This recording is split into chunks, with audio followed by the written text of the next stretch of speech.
아멘. 오늘 우리에게 주시는 말씀은 사무엘하 3장 22절에서 30절 말씀인데요. 저와 여러분은 오늘 27절에서 30절 말씀을 교독하신 후에 마지막 절 함께 읽도록 하겠습니다. 아브넬이 헤브론으로 돌아오매 요압이 더불어 조용히 말하려는 듯이 그를 데리고 성문 안으로 들어가 거기서 배를 찔러 죽이니 이는 자기의 동생 아사엘의 피로 말미암음이었더라. 그 외 다윗이 듣고 이르되 넬의 아들 아브넬의 피에 대하여 나와 내 나라는 여호와 앞에 영원히 무죄하니 그 죄가 요압의 머리와 그의 아버지의 온 집으로 돌아갈지어다. 또 요압의 집에서 백탁병자나 나병 환자나 지팡이를 의지하는 자나 칼에 죽는 자나 양식이 떨어진 자가 끊어지지 아니할지로다 하니라. 함께 읽겠습니다. 요압과 그의 동생 아비새가 아브넬을 죽인 것은 그가 기브온 전쟁에서 자기 동생 아사엘을 죽인 까닭이었더라. 아멘. 오늘 말씀은 요압과 아비새가 그동안 품고 있었던 아브넬을 향한 복수심을 실행에 옮긴 내용입니다. 아브넬은 이스라엘을 다윗에게 돌아가게 하기 위해서 다윗에게 방문했다가 이제 언약을 맺고 평안히 돌아가고 있었습니다. 그런데 때마침 요압이 전쟁에서 돌아오죠. 그리고 이 소식을 듣고는 아브넬을 제거하기 위한 계략을 세우게 되는데요. 내용 관찰 1번입니다. 요압은 아브넬이 평안히 갔다는 소식을 듣자 다윗에게 어떻게 반응합니까? 요압은 먼저 다윗을 찾아갔습니다. 그리고 아브넬을 왜 평안히 가게 했는지를 따져 물은 거죠. 그러면서 아브넬이 이곳에 온 것은 왕을 속이기 위한 것이라고 주장했습니다. 왕의 전쟁이 출입하시니까 왕의 하시는 모든 것들을 파악하기 위해서 이곳에 왔다는 것이죠. 다시 말해서 이곳을 염탐하기 위해 아브넬이 이곳에 왔다는 것이었습니다. 내용 관찰 2번입니다. 요압은 아브넬을 해하기 위해 어떤 계략을 꾸밉니까? 요압은 이미 아브넬이 이곳에 온 이유에 대해서 사람들로 하여금 의심을 갖도록 만들었습니다. 그리고 난 후에 다윗 몰래 아브넬을 데려오도록 이제 전령들을 보내는 겁니다. 그리고 이 전령들이 아브넬을 시라 우물가 부근에서 만났다고 성경은 기록하는데요. 여기에서 이 시라 우물가는 헤브론에서 약 2.4km 떨어진 바로 그 지점이었습니다. 그러니까 아브넬이 헤브론을 떠난 지 얼마 안 되는 시점이라는 걸 알 수 있죠. 만약 아브넬이 멀리 떠나온 시점에서 유다로부터 이 전령들을 만났다면 뭔가 이상하게 여겼을지도 모르겠습니다. 자, 그런데 지금은 아브넬이 떠나온 지 얼마 안 된 시점에서 이 전령들을 만났기 때문에 아무런 의심 없이 아브넬은 따라왔었던 것 같습니다. 그래서 아브넬은 헤브론으로 다시 돌아오게 되는데요. 요압은 이때 아브넬과 뭔가 조용하게 이야기할 내용이 있는 것처럼 꾸몄습니다. 그리고는 아브넬을 성문 안 어디 구석진 곳으로 유인한 거죠. 그리고는 거기서 암살을 실행합니다. 그런데 30절 말씀을 보면 여기에 아비새도 가담했다는 것을 알 수 있습니다. 자, 그러니까 이 일은 요압 혼자 계획했던 일이 아니었고요. 동생 아사엘을 잃은 이 형들이 복수심을 가지고 함께 공모하여서 벌인 일이었습니다. 이제 연구와 묵상 보겠습니다. 요압은 왜 아브넬을 죽이려 합니까? 요압이 아브넬을 죽이려 했던 이유는 전에 있었던 동생 아사헬을 아브넬로부터 잃었기 때문이었습니다. 아마도 이때부터 사실상 요압은 아브넬을 죽이려는 마음을 품게 됐던 것 같습니다. 지난번 전쟁에서는 해가 지게 되면서 어쩔 수 없이 아브넬 쫓기를 그칠 수밖에 없었잖아요. 그런데 이번에는 아브넬이 죄송합니다. 오히려 제 발로 헤브론을 찾아온 것이었습니다.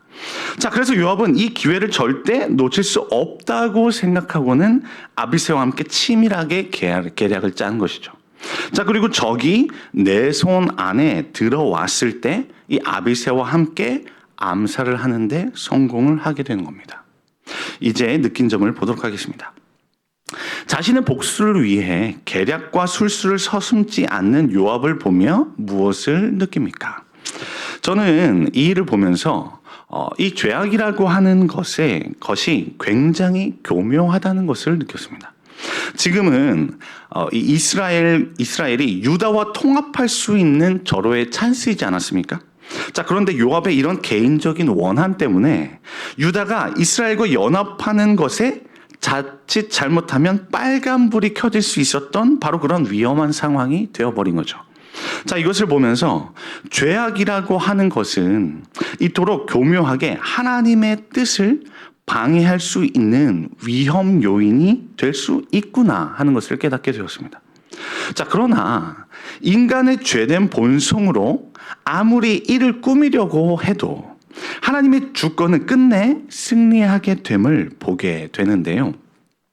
아브넬의 죽음으로 인해서 지금 당장은 유다와 이스라엘 간에 문제가 있게 되는 듯 보이지만 사무엘하 5장으로 가면요, 다윗은 끝내 이스라엘까지 품게 되는 진정한 왕이 되는 것을 알 수 있습니다. 자, 그러니까 이것을 보면 하나님께서 계획하신 일이라는 것은 중간에 어떠한 방해 공작이 있더라도 끝내 이루어지게 된다는 것이죠. 자, 마치 사탄이 하나님과 우리와의 사이에서 아무리 우리의 믿음을 방해하고 주님께 나아가지 못하게 막더라도 저와 여러분을 향한 그 주님의 뜻과 사랑이 결국 이루어지게 될 것과 같습니다. 믿으십니까? 자, 이제 결단과 적용을 봅니다. 최근에 억울한 일을 당해 힘들었던 적은 언제입니까? 내 안에 분노와 복수심을 내려놓고 이로운 재판장이신 하나님께 모든 원수 갚는 일을 맡기기 위해 오늘 무엇을 실천하겠습니까?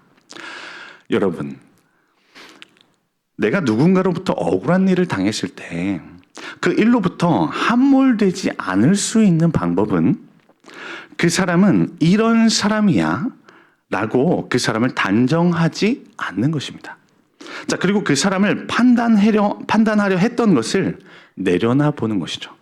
다시 말하면 판단을 보류하는 것입니다.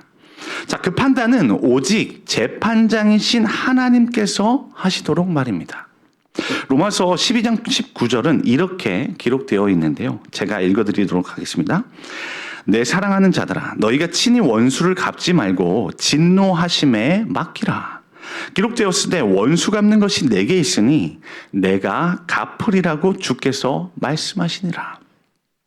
이 말씀을 보면 저와 여러분이 원수를 친히 갚지 말도록 권면하고 계심을 볼 수 있죠. 자, 그런데 이렇게 할 수 있는 근거는 원수를 대신 갚아주실 이 심판주께서 공의로우신 분이심을 믿기 때문입니다.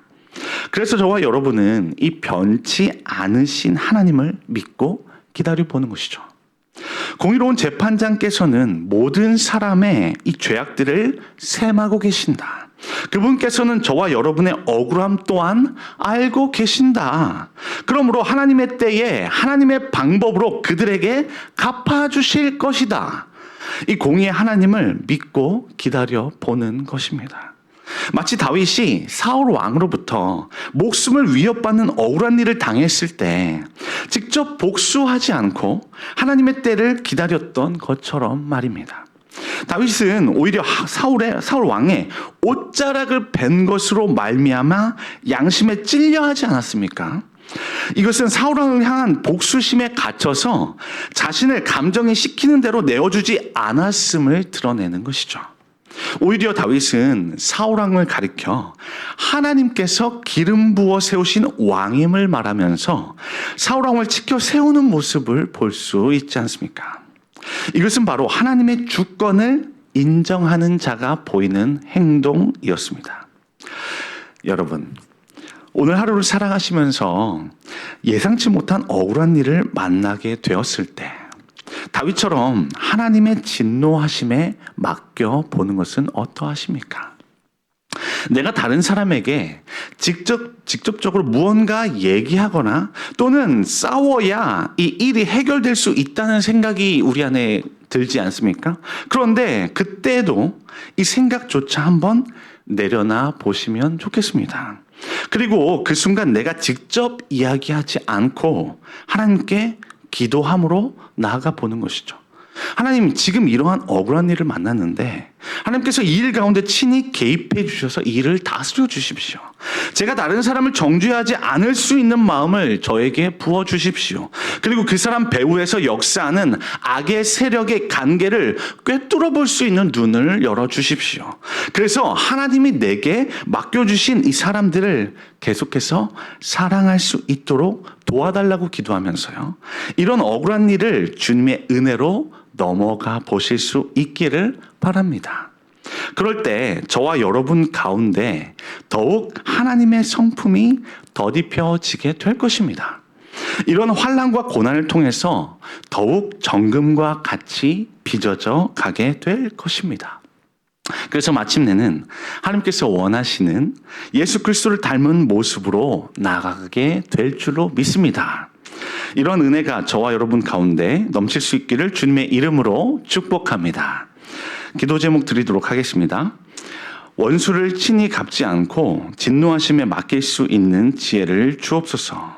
내 안에 분노와 복수심을 내려놓고 의로운 재판장이신 하나님을 끝까지 신뢰하게 하소서. 복음의 능력으로 사람을 살리고 세우는 거룩한 공동체가 되게 하옵소서. 분열의 악한 영이 일절 틈타지 못하게 하시고 말씀과 기도로 훈련되어 믿음 안에서 하나 되는 역사가 있게 하옵소서. 이 모든 기도 제목을 놓고 주여 한번 부르신 후에 함께 기도함으로 나가시겠습니다. 주여